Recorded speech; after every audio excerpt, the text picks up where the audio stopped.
Hello everybody, and welcome back to OMB Reviews. I am the critic who is a cynic. Hope doing well, and today we'll be doing a box office breakdown for this past weekend, which saw the domestic release of The Fast and Furious 9.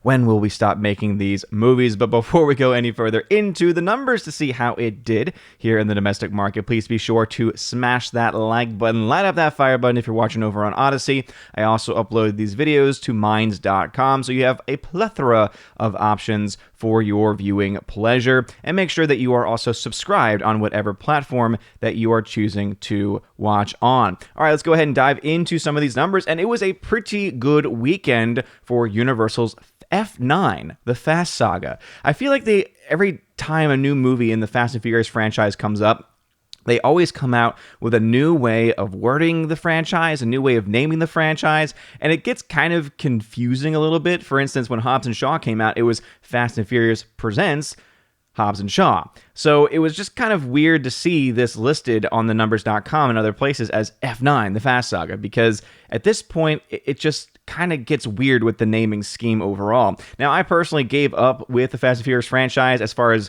believing that it would be a good series anymore. Back with Fast 7, that was kind of like the end point for me. Obviously, not only with Paul Walker's death, but also because the movie just felt so off and so different than the other films. And I know that there's some people out there who'd be like, hey, I've not been a fan of it from the very beginning. I've never gotten why people have enjoyed the film and the franchise, and I can kind of get that, but I've always found that there's this entertaining quality to them. And I remember when several years back, when I finally decided to dive into the universe of the Fast and Furious and pretty much binge watch all of them, I just found myself having a pretty good time with them all, and so that's the reason why I've stuck around for as long as I can. But after Fast 7, it was a little bit too much for me. However, apparently it's not too much for the world viewing population, because $70 million opening weekend in the domestic marketplace for F9, the Fast Saga, which is probably the largest single weekend gross for an opening weekend during the pandemic times. This sets the film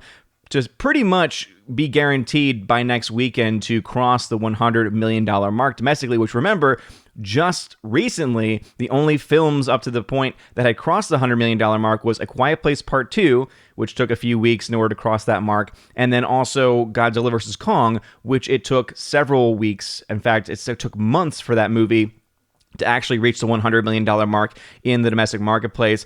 Quiet Place Part 2 is able to do so much faster, and that film right now sits at around $136.3 million. Now, based on the pacing, obviously, if the week 2 drop-off for the Fast 9 Fast Saga series is really drastic, you could potentially see the film slow down tremendously. However, seeing that the film made $70 million to the next film making only $6.2 million, I would say there's a pretty good chance that F9 is going to cross the $100 million mark before, or at least after, next weekend, and that by the end of that second weekend, we'll have a pretty good idea of how much money this film will actually make. Now, this film does have a major problem, of course, of which many major franchise films have had recently, and that is that most of their focus has been in the Chinese marketplace. That's right, the Chinese Communist Party marketplace, and we all know that these studios do not get a whole lot return on their investments, with Chinese Communist Party taking around 75% of the actual box office returns, and Western studios and Western films only getting around 25%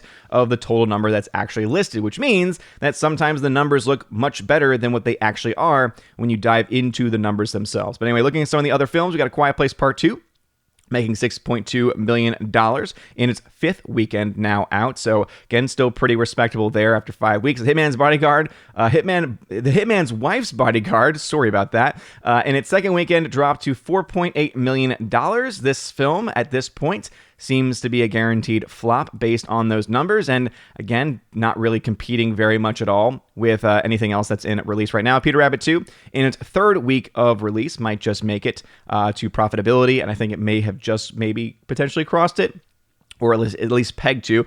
Disney's Cruella actually did make up some gains here, but it's still very much in the red territory, but not as much in the red as it had been previously. The Conjuring still making some money, and In the Heights continuing to show that just because your film is diverse does not mean that people are going to go out and see it. So to anyone who says diversity equals success, In the Heights would disagree with you on that one, and that's no commentary on the film or the story of the film itself. It's just a commentary on how everyone and their mother was like, oh my goodness, look at all the diversity in this movie, and it's just not doing well enough. In fact, it wasn't diverse enough, apparently, to some of these people. But let's go ahead and dive into some of the numbers. So as you can see from F9, the Fast Saga, right now sitting around 363.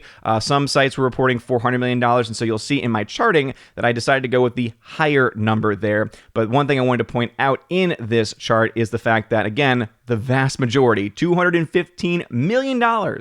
So around 2/3 of the entire box office take for Fast 9 is from China, of which they only get 25%. This film is not yet in the black. This film, even at the high number of around $400 million, is still not having made its money back. When you take into account that it's not going to get most of that $215 million in China, it actually brings the film into a not as impressive territory, especially when you realize how much that film cost to make. It's kind of insane when you look at it. Quiet Place Part 2, which costs a lot less, is very much in the profitability territory, making some massive gains for a film of its size. The Hitman Wife's Bodyguard, as I said, kind of has slowed down, not doing anything really internationally. Has slowed down tremendously also here in the domestic market, so this film likely is going to be a complete dud. Peter Rabbit 2 has made $170 million worldwide, and because it was actually a lower budget CGI animated live-action movie, it actually ended up being able to make some of its money back as such. Cruella, of which I was lucky enough to be able to watch a little bit of EFAP's recent episode where they watched pretty much everything 101 Dalmatians related and actually watched Cruella as well, and that was how I was able to watch about maybe half or 3/4 of the film. Dear Lord, anyone out there who was saying, oh, actually the film wasn't that bad, or oh, the film, if you take away the 101 Dalmatians parts, it's not that bad. I'm sorry, I don't know what film you were watching, because the film I was watching was terrible. Like, it was just awful in every single way. There's no real redeeming quality in the movie. You know, you can obviously talk about Emma Thompson being a fantastic actress, of which she is, but she does not at all make this film worth watching in any sense of the word. Dear Lord, what a terrible garbage tier film, and luckily, the box office is pretty much showing that as well. But as I said, it was able to make up nearly enough to be able to cut down on some of its current losses. Conjuring, Devil Made Me Do It. People are fans of this franchise. I don't understand it personally, but hey, $160 million worldwide there. Obviously, this film not getting a China release because it's dealing with supernatural things, of which, for some reason, Chinese audiences are not allowed to see. Well, that's right, because of communism. In the Heights, 2021, $30 million, still, again, pretty big flop there for HBO Max, and so therefore by Warner Brothers. Spirit Untamed is finally getting a... it's pretty funny because this film originally was being marketed as only releasing in theaters, trying to kind of like build it up. And the film just really hasn't performed all that well, and so now the big push is gonna be on demand. And it's like, okay, nice, good job, marketing team. Don't make that shift obvious at all. And actually, we did see some movement in the film Nobody, including some updated numbers. And as I said, some of the numbers that you're gonna see are gonna be actually from BoxOfficeMojo.com, because typically when I see that there are competing numbers, I go with whatever is the higher reported number to be able to give the film as much due as possible. So going into my handy dandy chart here, which you can find over at OMBReviews.com, and just look for the box office tracking tab here, you can actually look and see the numbers of the breakdowns of opening weekends, 2-week totals, projections, and all that kind of stuff. For Fast 9, I can't make any projections because the film has been out overseas now for several weeks, which kind of makes things a lot more difficult to track, especially when a film is making $70 million here domestically. That kind of throws a wrench into things, and so I'm not going to be able to really make any actual predictions on it. However, what I can say is that it seems that most of the money that it was going to make overseas, it has already made, and the vast majority of that is from China, of which it gets very little return on investment, so the film likely will not be that successful at all, just based on that and based on various trends. Hitman Wife's Bodyguard, we can now predict, will make a maximum of $65 million total, which definitely puts this film into flop territory. While In the Heights, even though it is right around the projection of around $31 million as being the most likely situation here, rather than the minimum projection of how much it's going to make, it is getting very close to that number, but it's definitely nowhere near the $43 million, which was the max amount that the film was set to potentially make. And also I can see that my chart, for some reason, again, someone can find out a fix to this when you're embedding it on the actual website to be able to find a way so that not only do the movies stay in the same place, but also I don't have to do this scrolling technique right here. But hey, at least I can get to the actual numbers. Please let me know in the pinned comment especially. So as I said, with Fast 9, $200 million production budget. That's insane. $200 million to make a Fast and Furious film, which means with marketing, around $300 million. The film has made $404 million worldwide, which you would say, hey, that's pretty impressive for a film that just came out domestically. This is very true, and I would say and argue that the film probably will end up making its money back when you just look at the actual raw box office numbers, but the fact that it's at negative $57 million right now, meaning it has not made its money back, and that it's not going to get most of that $200+ million from China, means this film is actually much more in the red than one would suspect. And so could you potentially see a very good performance in the domestic marketplace, which could make up for those losses? Yeah, absolutely. You could definitely see that. Could you see the film get released into other countries and it make some of that money back? Sure. But the fact that they put so much investment and time into China and even threw shade at the entire Western world by throwing Taiwan under the bus, thank you, John Cena, or John Gina, or whatever it is that you want to call him, it really honestly is the situation where it's truly phenomenal that not only is Fast 9 likely going to be one of the highest grossing films of the year, but that it actually won't even be that high grossing when you actually look at net gain, net profit. When you subtract the amount of money it took for them to make the film and produce the film, and also you take into account how much money they actually get back on the various marketplaces that they release those films into. So anyway, $404 million there. As I said, The Hitman Wife's Bodyguard right now sitting around $32 million worldwide, having this film right now at a $70 million loss. And so as I said, this is a film I can make projections on based on what the production budget has been posted as and on what it made in its second weekend and what the drops accounted for. The film is now sitting at making somewhere between negative $50 and negative $62 million. So not looking too good for that film. Again, a sequel that I don't remember a lot of people really asking for, but hey, it is what it is, I guess. That $30 million for In the Heights has the film at negative $64 million worldwide. So again, pretty massive flop there. Film that no one is really wanting to go see. You also have $107 million here. That was for The Conjuring 3. So that film is getting pretty... Sorry. That was for Peter Rabbit.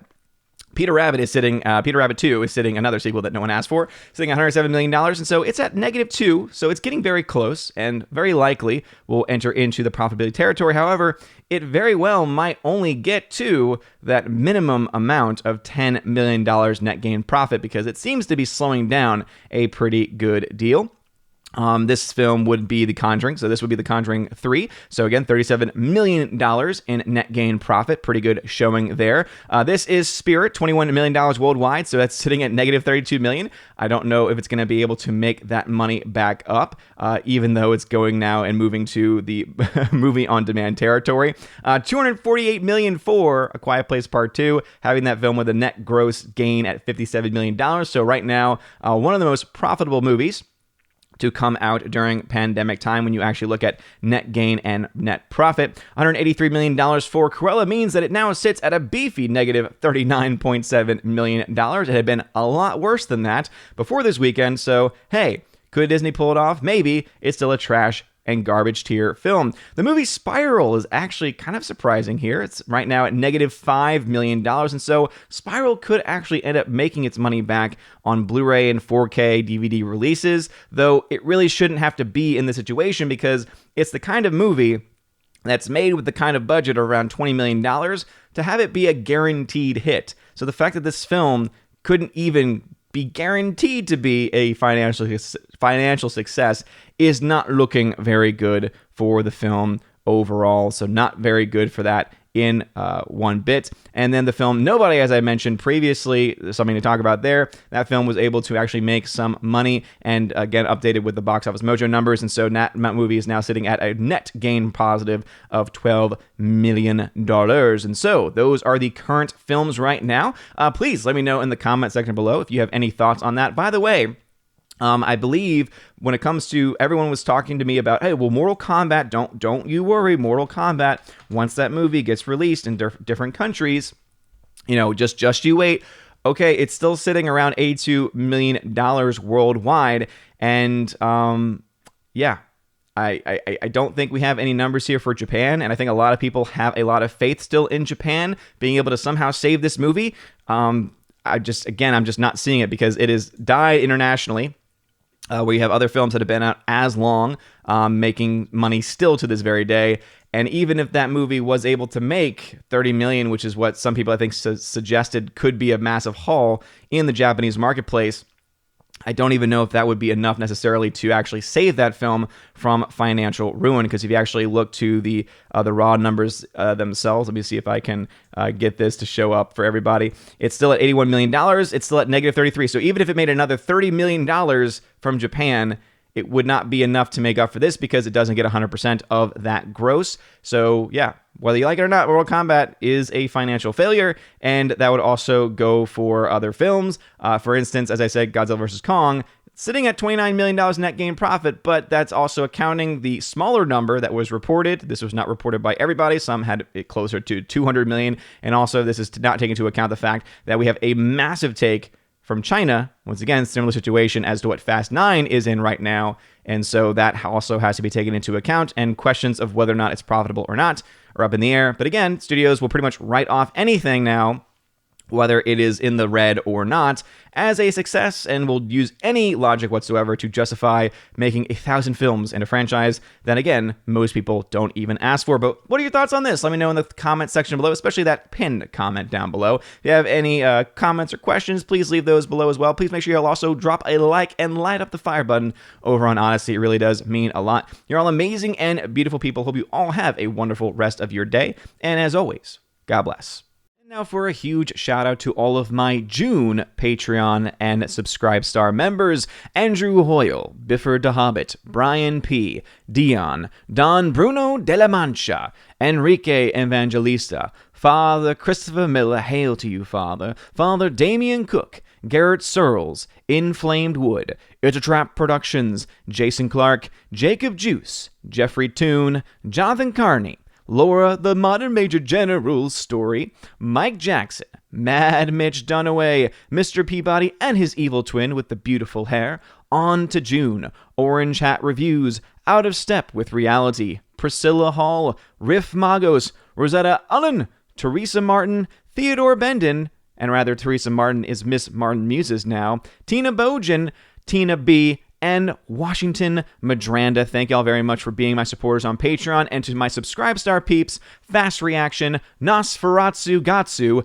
Stand For, John B., Perpetual Punster, Mr. Roy, Glinzer, J. Alex McCarthy Jr., Dean Heiss / The New Number 2, J. Rod the Beer Guru, Nevanon G. Adams, and ZK Man. Thank you all very much for being my Subscribestar members, and if you want your name shouted out at the end of every video and live stream, please consider joining on Patreon or Subscribestar. You also get access at other tiers to things like a bi-monthly podcast, bi-weekly, twice a month podcast that I do with John the Flick Pick Flickinger, which is a lot of fun. There's also a tier in which you can join me once a month for the Chosen of Valhalla live stream, where you all get to, at that level, join me for discussions, talk about any projects that you might be working on, or just hang out and have a good time. It's a lot of fun. And also, too, for many of those levels, you also get access to a giveaway section on the Discord server, where you get access to giveaways of things like 4K movies, digital codes,